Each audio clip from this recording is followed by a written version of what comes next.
Sa una, daw uso lang. Daw normal lang nga himuon sang tanan. Pero hindi makita sa mata ang diya nga peligro.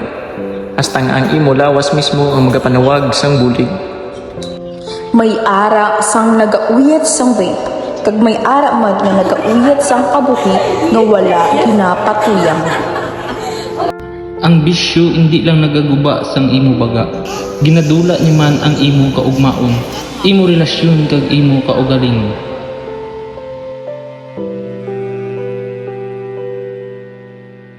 May pagpili kagyapon, pwede ka magpabilin nga ulipon sang bisyo, ukon pwede ikaw magpili sang kabuhi nga matinluon.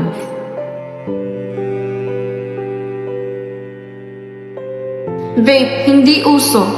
Vape, hindi kalipay. Vape, gapos nga nagaguba sa imo. Hindi magpaulipon, kabuhi ang pilia.